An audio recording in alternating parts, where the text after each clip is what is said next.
Почитувани гледачи, добре дојдовте во првото издание на Трета порта во 2015 година. Се надеваме дека празниците ги поминавте во пријатна атмосфера, дека се одморивте, дека сте подготвени сега за секојдневните обврски, за работните обврски, но и за враќање во македонското секојдневие. Во оваа емисија ги подготвивме настаните кои се случуваа во изминатата недела, а има неколку главни поенти. Една од нив се случувањата околу фирмата која се издава во куќата на министерот за транспорт и врски Миле Јанакиевски. За оние гледачи кои не знаат, СДСМ обелодени дека во фирмата на Јанакиевски е сместена фирма која има добиено тендер кој е вреден неколку десетици милиони евра во Прилеп, дека таа фирма е регистрирана во куќата на Миле Јанакиевски, но а потоа се излегоа информации од страна на медиумите дека во куќата на Јанакиевски има регистрирано и други фирми. За ова има доста реакции на социјалните мрежи, на интернет. Исто така тука се случувањата околу професорскиот и студентскиот пленум, протестите, а секако имаме и реакции околу крвавите напади во Париз во редакцијата на Шарли Ебдо. Почнуваме со она што се случува околу министерот за транспорт и врски Миле Јанакиевски. Значи во неговата одбрана Јанакиевски вели: куќата ја издадов преку оглас закачен на влезната врата. Министерот објави дека го раскинува договорот за закуп со фирмата Лудвиг Фајфер, а најави тужба за портпаролот на СДСМ Петре Шилегов. Реакциите на министерот доаѓаат по објавените информации дека компанијата која го добила тендерот за проектот реконструкција и продолжување на канализацијска мрежа во Прилеп, раководен од Министерството за финансии, закупила деловен простор за потребите на проектот во неговата куќа во Прилеп. Јанакиевски ги повика јавното обвинителство, антикорупцијската комисија и сите надлежни органи да проверат дали има макар и најмал сомнеж за корупција и конфликт на интереси. Тој рече дека ја издал куќата откако на влезната врата објавил оглас на лист хартија дека се издава. Токму оваа изјава на министерот Јанакиевски предизвика најмногу реакции и слободно можам да кажам подсмев на социјалните мрежи дека тој ја издал неговата куќа на реномирана странска компанија, на голема, со оглас, со едноставен оглас, со лист хартија ставен на неговата куќа. Сега да видиме реакција на оној кој е најповикан, а тој е портпаролот на СДСМ Петре Шилегов. На својот Facebook профил Шилегов пишува: А4 листовите, компјутерски биле напишани или на рака? Мислам дека е до ракописот. На рака ќе да е.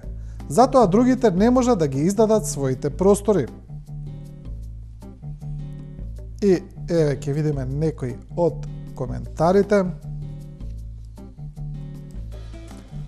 Удавените во длабоки ступидности, трагикомичности, егоманијаштво, егос, селфи, на крај од криминалната ера се фаќаат за сламка во длабоко загустена магла. Тоа е коментар под профилот на Петре Шилегов. Еве ќе видиме некои. Колумниската Маријана Миловановиќ исто така пишува за тој фамозен оглас напишан на лист хартија. Да не има некој случајно лист А4 форма да ми позајми, за оглас ми е.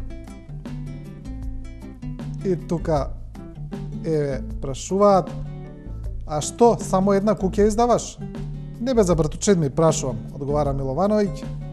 Значи тоа е карактеристичен, хумористичен стил на пишување на социјалните мрежи, кој следи Facebook, Twitter, знае како се пишува. А новинарот Миодраг Мишолик го пишува следното: што пишувало на листовите А4 формат? Да се залетаат за странски фирми баш на таа адреса во Прилеп. Ова е куќа на министерот Јанакиевски. И еве еден коментар. Еден Facebook корисник вели: куќата во Кванташки пазар ја претворил еден куп фирми во неа. Тука застануваме со она што се случува околу фирмите регистрирани во куќата на Миле Јанакиевски. Јас сум сигурен дека оваа приказна ќе продолжи да се развива, како што кажа во таа куќа се регистрирани уште неколку компании, значи не е само една. Ќе видиме кои ќе бидат реакциите на министрот Јанакиевски околу продолжувањето на оваа афера. А сега емисијата продолжува со она што се случува околу студентските протести, околу професорскиот пленум и околу контрапленумот, значи околу професорите кои се потпишаа на граѓанска иницијатива, како што кажа, за да ги поддржат реформите во високото образование. Одиме со професорката Гордана Попсимонова.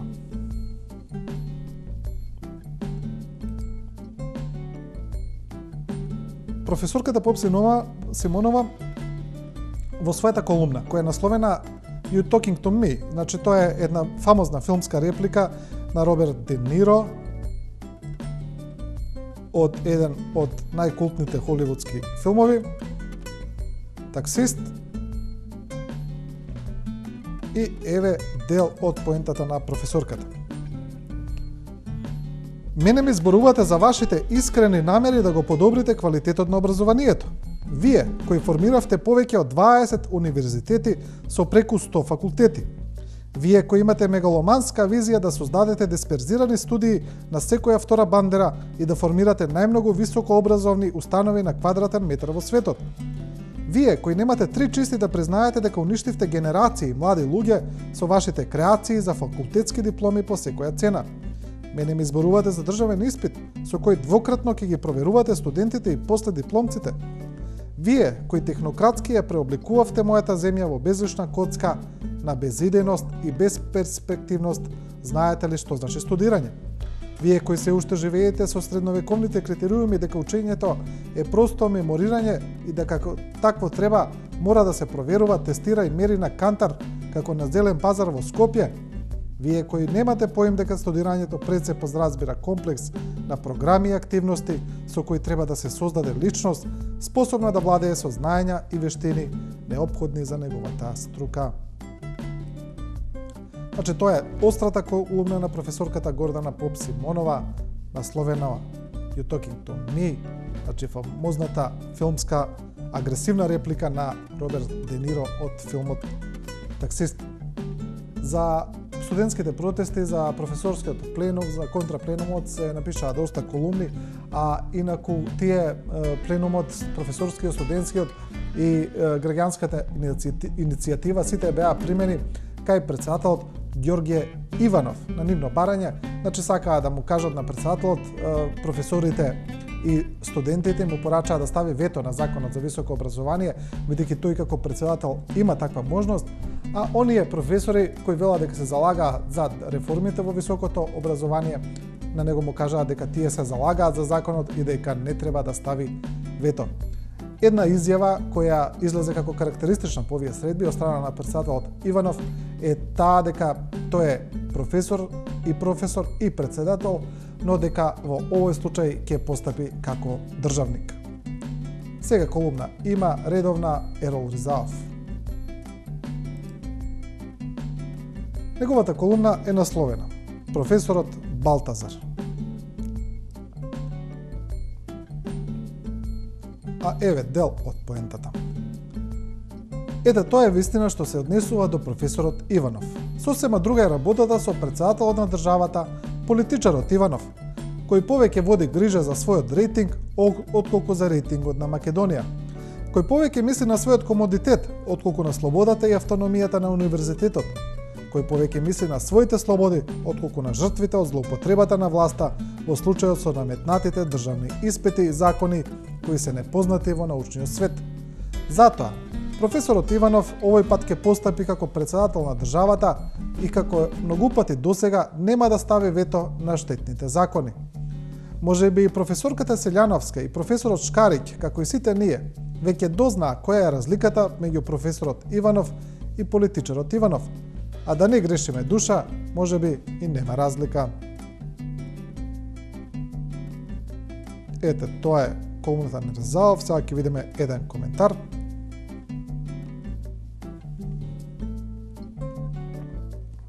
Еве, еден читател пишува. Ероле, како Иванов, како државник и како професор е паметен човек. Та нема да се дозволи луксус без знаење и упатства на премиерот да патува негде, па кога премиерот ќе се врати од Индија да го построи повика на одговорност како што направи со ректорот. Иванов како и дипломатски постапи, така и САД, и од САД немаше никој во Париз, значи намигнувањето кон Обама на времето не било бадила поздрав. Овој коментар се однесува на дел од колумната на Ерол Ризалов, во кој тој вели дека никој од државниот врв исто така не отпатува нито во Париз, каде што се собраа сите светски државници поради случувањата околу Шарли Ебдо. Митко Јовановски од Нова Македонија пишува дека она што се случува со професорскиот пленум и со граѓанската листа на која се потпишаа доста професори и друг научен кадар, дека покажува длабока поделеност помеѓу академската заедница и дека тоа се случува по ко знае кој пат.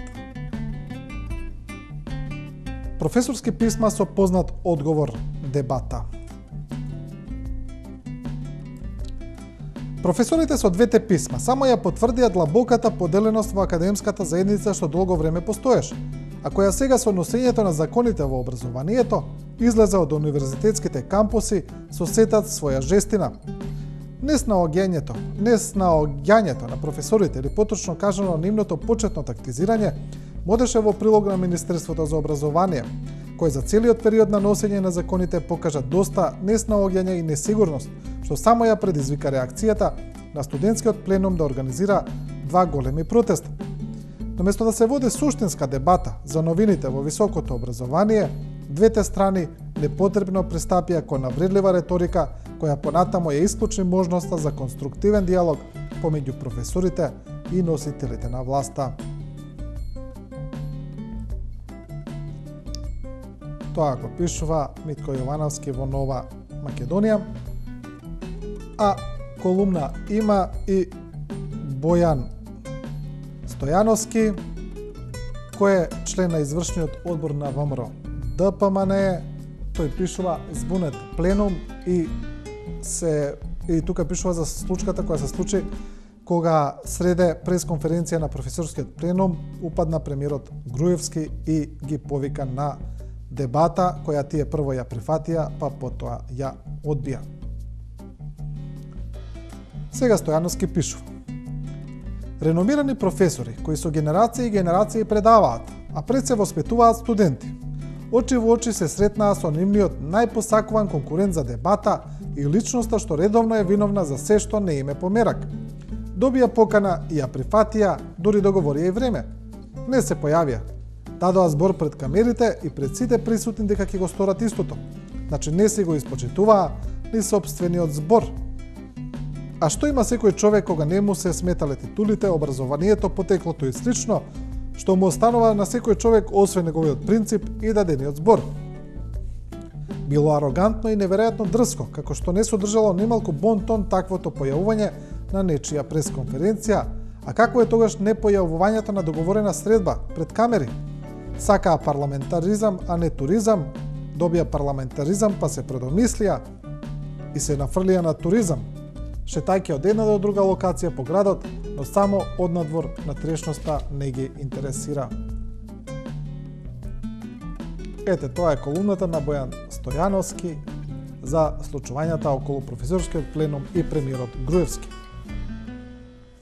А изминатата недела излезе уште една информација, тоа е дека градот Скопје ќе ја преименува универзалната сала во главниот град со едно име кое за многумина не е изненадување. Значи таа ќе се вика Александар Велики и сега интересно е што градот Скопје порано најавуваше дека универзалната сала ќе се преименува во Тоше Проески. Но сега сепак, значи доаѓа името Александар Велики, тоа име веќе се појавува на Скопскиот аеродром, на автопатот, стадионот се вика Филип Македонски, имаме статуа на Александар Велики во Скопје, која не се вика Александар Велики, толку војнот на коњ, но сите знаат за кого се работи. Околу преименувањето на универзалната сала има доста реакции пред се на Facebook, ќе видиме некој од нив.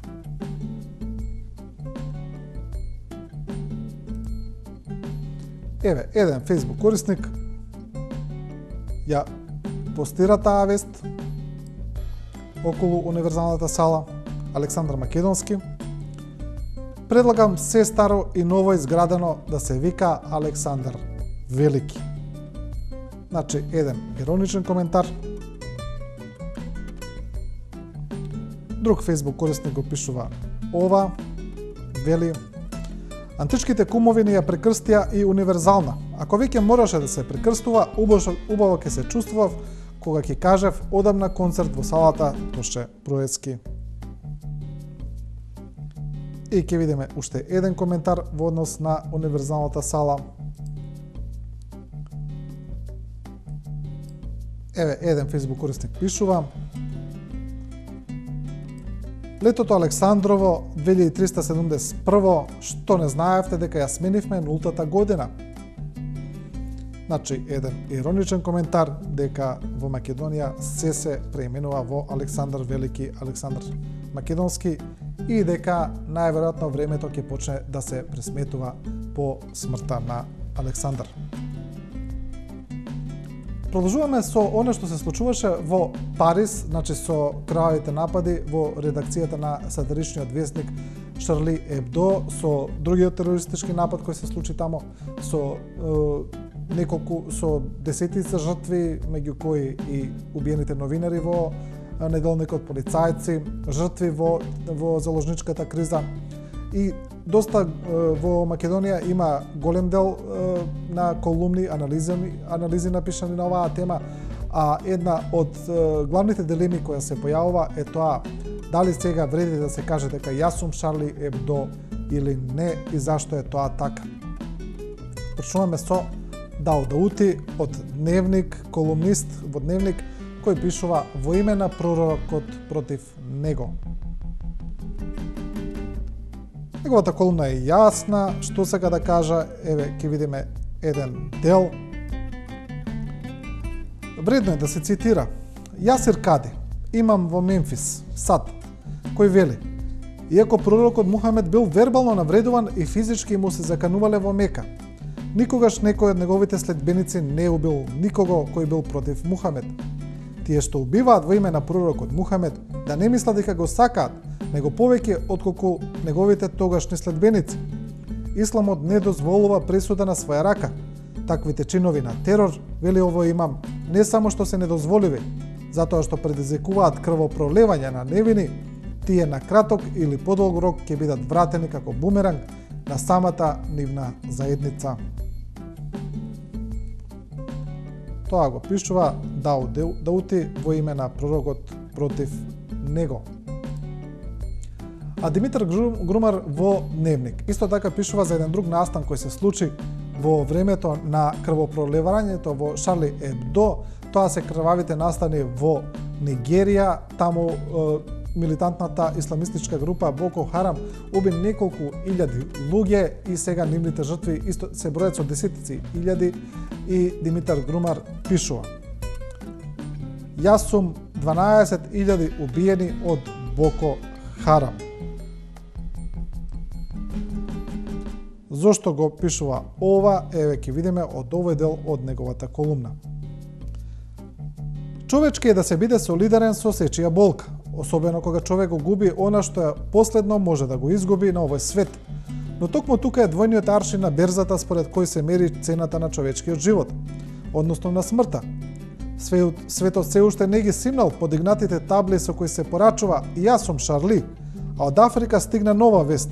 Припадници на исламистичката група Боко Харам го извршија најкрвавиот масакр во нејзината историја, срамнувајќи со земја еден град во Нигерија и убивајќи околу 2000 лица. Борбите во градот Бага, што се наоѓаат во близина на границите на Нигерија со Чад, траеле од средата, во градот и натаму лежат стотици безживотни тела. Тоа го пишува Димитар Грумар. А Христо Ивановски пишува за тоа дека како луѓето се поделиле за и против Шарли и зошто е таа поделба. Неговата колумна така и насловена за и против Шарли.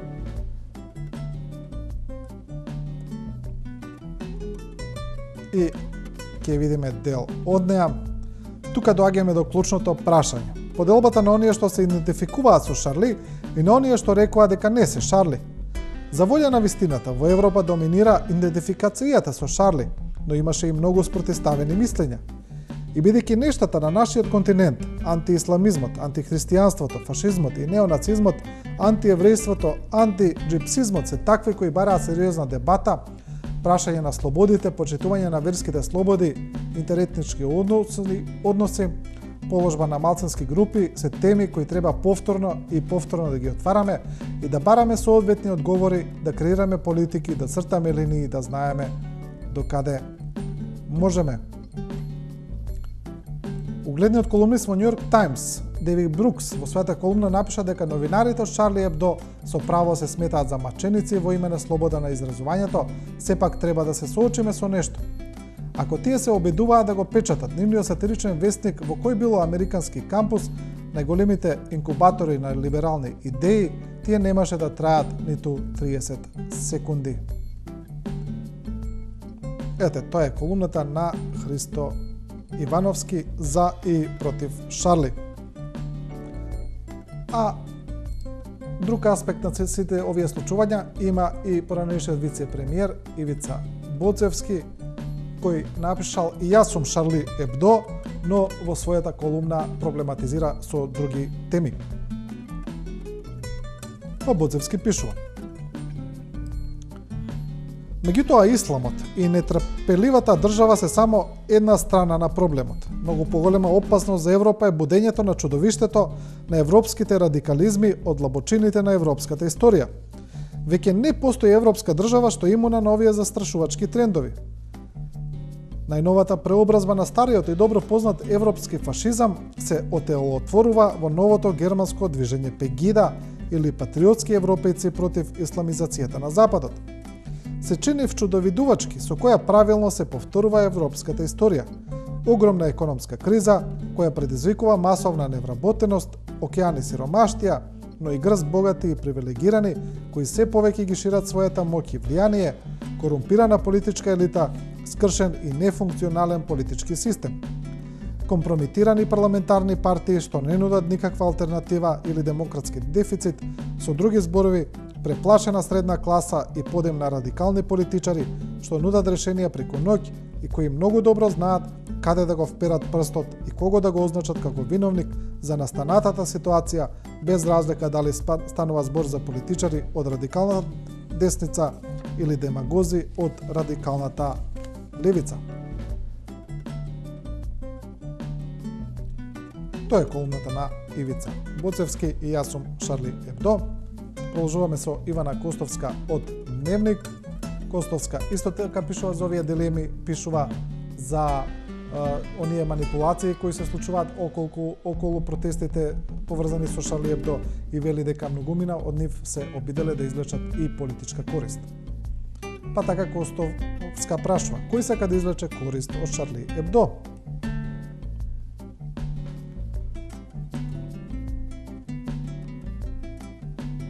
Ќе видиме еден дел.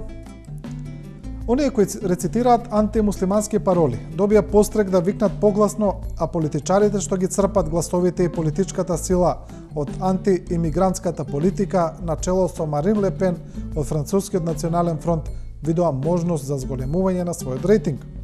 Грците, на пример, го критикуваа премиерот што се обидел да го искористи Шарли Ебдо за предизборни цели. Самарас предизвика без во јавноста затоа што го поврза терористичкиот акт со имиграционата политика, напаѓајќи ја Сириза, дека води премногу мека политика кон имигрантите, риториката му ја споредија со она на Ле Пен. Од друга страна, не треба да се подцени прашањето, што ако терористите беа христијани. Дан Ходжес, омилениот колумнист на Девин Камерон, во британски Телеграф, трезвено и без премногу емоции што го обземаа светот, прашува: дали има нешто хипокритично во нашата реакција за Шарли Ебдо? Дилемата што ја отвара е зошто не се направило овакво нешто за масовниот колеж што го направи Андрес Брейвик во Норвешка. Тогаш не се бараше од христијаните да го осудат неговото злодело затоа што беше сторено во името на христијанството. Тоа го пишува Ивана Костовска во Дневник, кој сака да извлече корист од Шарли Ебдо, а Дневник објави уште една реакција, поврзувајќи ги настаните во Шарли Ебдо со оние на Смилковското езеро. Па така во текст кој е потпишан од Негосава Овезовска, значи не знаеме дали е вистинско име и презиме, се вели јас сум Смилковско езеро, јас сум Шарли. Драги господа, иако секогаш сте ни ја кроеле судбината, иднината, минатото и границите, ние македонците ви простуваме. Ви простуваме што во 21. век дозволувате пред вашите очи и најчесто со ваш благослов да се спроведува на големиот геноцид на земјата, да се брише македонското име и постоење. Ви простуваме што го игнорирате нашето страдање и немоќ и ви подаваме рака. Уште од првиот момент на појавањето на слоганот за морална поддршка, од срце се приклучивме, јасно истакнавме и ние сме Шарли. Дали вие, господа амбасади и дипломати, имате доблест да кажете јас сум Смилковско езеро. Ете, тоа е тој текст, потпишав од Негосава Овезовска. Значи, тоа личи дека не е вистинско име и презиве, тоа е нешто што некогаш се прави во печатените медиуми под колумните, коментарите, но овој пат не знаеме, можеби И емисијата ќе ја завршиме со уште неколку содржини кои не се поврзани ниту со Шарли Ебдо, ниту со становите на Миле Јанакиевски, ниту со студентските протести. Одиме со една колумна на Илија Димовски од ВМРО ДПМН и уште една колумна посветена на здравствените проблеми.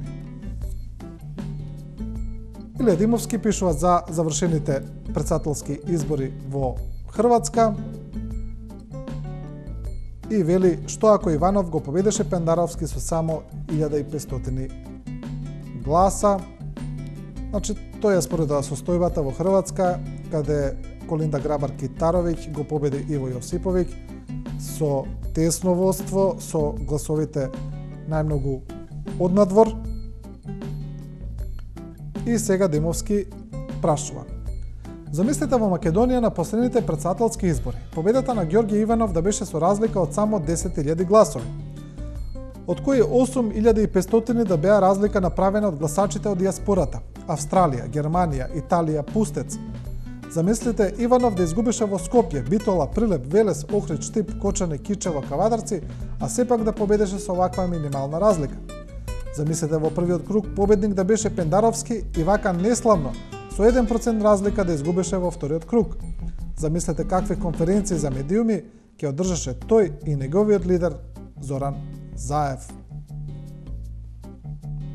Тоа е колумната на Илија Димовски, во кој гласачите од Пустец ги сместува во гласачите од диаспората, кои гласаа и на локалните избори во Македонија.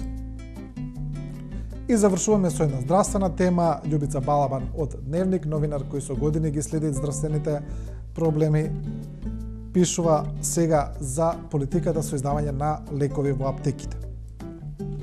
И вели: секој жител во земјава во просек подигнал по 10 кутии лекови од аптека во минатата година, односно биле издадени 18,7 милиони кутии, пресметале од Министерството за здравство. Според закажување на прегледи Мој термин. Според оваа најнова статистика, произлегува дека цели 2 месеци граѓаните абстинирале, зашто за тој период немало земено лекови. Со што ли се лекувале тогаш или во меѓувреме почнале да ја гледаат ТВ рекламата дека лековите може да имаат и штетно дејство ако се употребуваат неконтролирано и без лекарски совет. Ако веќе ни се презентираат податоци дека пиеме повеќе лекови од некои европејци, во некои земји се издаваат 4 до 7 кутии по пациент, заслужува да се направи потемелна анализа. Дали неоправдано биле препишани овие лекарства кои најмногу се издадени на жител, колку се во пораст хроничните заболувања, познато е дека се намалува старосната граница на срцеви и други болести, поотомо неопходноста од повеќе рецепти и лекови. Тоа е колумната на Љубица Балабан од Дневник. Апчињата ќе ни згорчат и со оваа колумна го завршуваме ова издание на Трета порта. Како што кажавме на почетокот, прво издание во 2015 година. Вие емисијата следете ја секоја среда во 19 часот и 15 минути, а на нас останува секоја недела напорно да работиме, да читаме, да анализираме што се случува на интернет и потоа сето тоа вас да ви го презентираме во една полчасовна емисија. Значи, на едно место ќе видите се што е најактуелно од изминатата седмица. Трета порта следете ја секоја среда во 19 часот и 15 минути и не заборавајте, заборавајте мотото на емисијата со кое продолжуваме и во 2015 година. А тоа е дека трета порта не ви кажува како да размислувате, туку ви ја прикажува големата слика, а заклучоци донесете сами. Останете и со програмата на 24 вести.